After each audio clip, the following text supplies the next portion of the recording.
अमेरिकी सदर Donald Trump रिवायती न्यूज़ मीडिया को अक्सर जानिबदार और फेक न्यूज़ कहते हैं और अपने ख्यालात के इजहार के लिए ट्विटर इस्तेमाल करते हैं।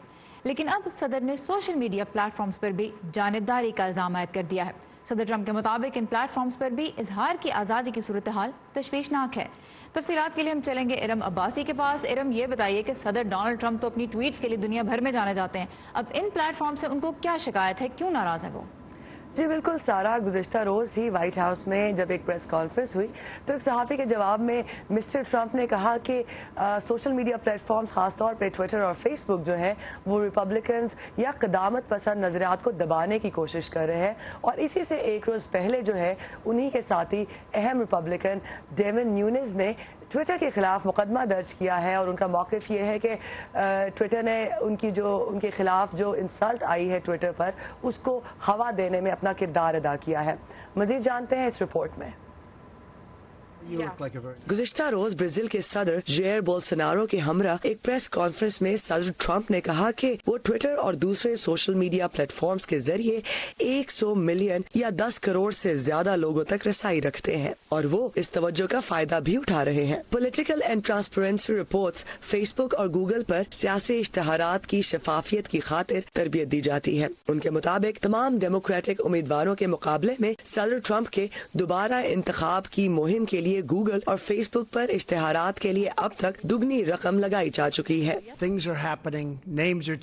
चीजें हो रही हैं, नाम हटाए जा रहे हैं, लोगों की रसाई मुश्किल हो रही है। आपने भी ऐसी शिकायत सुनी है और लग ये रहा है कि अगर वो कदामत पसंद नजरियात रखते हैं, अगर वो रिपब्लिकन्स हैं और वो किसी एक मखसूस गिरोह का हिस्सा हैं, तो उनके साथ इम्तियाजी सलूक किया जा रहा है। मैंने ट्विटर और फेसबुक पे ऐसा होता बिल्कुल देखा है। इससे पहले सदर ट्रंप के सोशल मीडिया के डायरेक्टर डैन स्कैविनो ने फेसबुक पर एक गुस्से से भरा पैगाम लिखा कि आखिर फेसबुक ने उनके अपने अकाउंट पर उनका अपना ही बयान क्यों ब्लॉक किया है। इस मामले पर फेसबुक ने माजरत की कि एक ही तरह के मैसेजेस बार बार पोस्ट करने पर फेसबुक स्पैम के खदशे से इसे रोकने की कोशिश करता है, इसलिए उससे गलती हुई है। लेकिन सदर ट्रंप टीवी चैनल्स और सोशल मीडिया पर इल्जाम लगाते हैं कि वो बाएं बाजू की जमातों यानी डेमोक्रेट्स की साइड लेते हैं।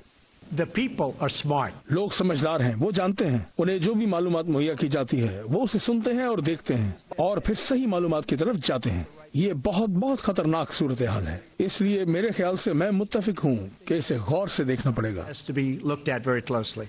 अहम रिपब्लिकन रहनुमा डेविन न्यूनेस ने 2 दिन पहले ट्विटर और इसे इस्तेमाल करने वाले 3 अफराद पर हत्या के इज्जत का मुकदमा दर्ज करते हुए $250 मिलियन का मुतालबा किया है। सदर ट्रंप की टीम का हिस्सा रहने वाले मिस्टर डेविन का दावा है कि ट्विटर ने जानबूझकर उन फेक अकाउंट्स को ब्लॉक नहीं किया जिन्होंने उनकी तस्दीक की है। इरम, आपकी रिपोर्ट हमने देखी। अब जो सोशल मीडिया प्लेटफॉर्म्स हैं उनकी एक बहुत बड़ी वैल्यू ये है कि वो हर किसी को अपनी राय के इजहार का मौका देते हैं। कोई भी आके इस प्लेटफॉर्म पे कुछ भी कह सकता है। तो ये जो मुकदमा हुआ है, अब इसको किस तरह से देखा जा रहा है वाशिंगटन में और उसके बाहर? जी बिल्कुल सारा, इस मुकदमे से अमेरिका में ये बहस अब गर्म हो गई है कि क्या अगर आप सोशल मीडिया पर कंट्रोल करेंगे तो इससे शहरियों की जो आईनी हक है उसका इजहार आज़ादी का वो तो नहीं छीना जाएगा या इसको सिर्फ हरासमेंट के लिए इस्तेमाल किया जाएगा। और फिर साथ ही हम ये भी जानते हैं कि जाहिर है अमेरिकी सियासतदान को भी ये खदशा है कि क्या अगर इस हवाले से कोई लेजिस्लेशन होती है तो उसको ज़ाती या सियासी मकासद के लिए तो इस्तेमाल नहीं किया जाएगा। बहुत से अहम सवालात हैं। अब देखते हैं कि इस मुकदमे में क्या फैसला सामने आता है एंड वी एक्सपेक्ट कि काफ़ी अरसा लगेगा इसको इशू को रिजॉल्व होने में। इरम अब्बासी हमारे साथ थी कैपिटल हिल से। Thank you very much Iram.